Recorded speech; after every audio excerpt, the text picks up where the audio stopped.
Кениндин сүлөкөтү көрүнгөн Акталаадагы турук кени.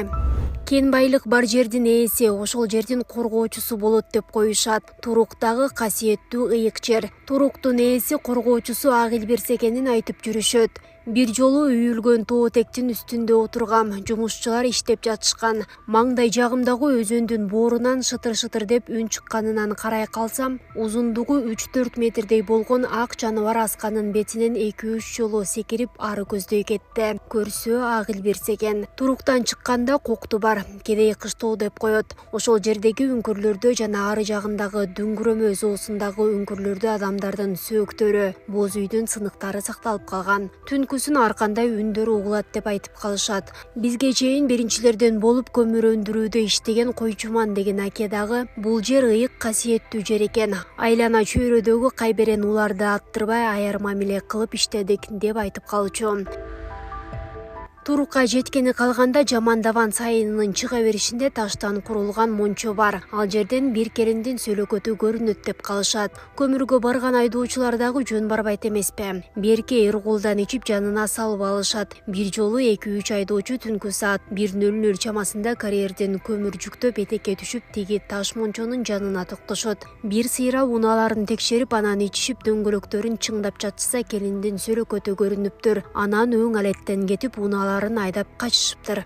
Дагы бир жолу жайдын күнү 2 малчы арпа жайлоосуна кой айдап барышат. Жолдон жамгыр жаап кечкирип кеткендиктен ошол таш мончого түнөмөк болушат.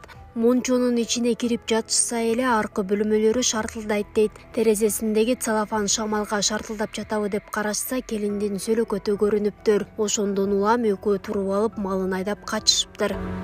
Биздин ишканада кароочу болуп иштеген Дакен байке турукта жалгыз калат. Юнга чейин жол ачылбай эч ким каттабайт. Анан ага биз 10 күндөн кийин барабыз деп айттырып жибергенбиз. Тигилер келет, сайдын чыга беришиндеги жолду оңдоп түздөп коеюн деп сайдын чыга беришиндеги кыяга келет. Күн батар убак болуп калган кезде сайдын ичинде бирөө келе жаткан дейт. 6 айдан бери эч кимге дагы жолуга элекмин, ким болсо дагы жолугуп учурашып коеюн деп туруп калса, баягы караан жанынан бир заматта көрүнүп, кайра тез эле жоголуп кетиптир. Ошондон улам калчылдап азага чуркап келип вагонго кирип ичинен илип алыптыр. Анан жанындагы итин кучактап 2 күн сыртка чыкпай жата бериптир. Биз деле 2 күндөн кийин барып калдык. Дакен байкенин оозу мурдуна учук чыгып кетиптир. Эмне болгонун айтып берсе, биз арак ичип алып эле көзүңүзгө ар нерсе көрүнсө керек десек, кайдагы арак, азык-түлүгүм калбай араң жатам дейт. Кийин дагы бизде иштеген айдоочуларга көрүнгөн окшойт. Алар мончо жака бара албай, ошол жакты карабай өтүшчү,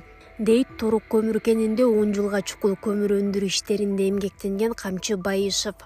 Турук көмүр кени Нарын облусунун Актала районунда, Баетов айылынан 50 чакырым түштүктө, Жамандаван тоосунун кырында. Турук суусунун башатында, деңиз деңгээлинен 3500 метр бийиктикте жайгашкан. Кен 1951 жылы ачылган. Ага Жамандаван Капчыгайы жана Орто Сырт жайлоосу аркылуу барууга болот.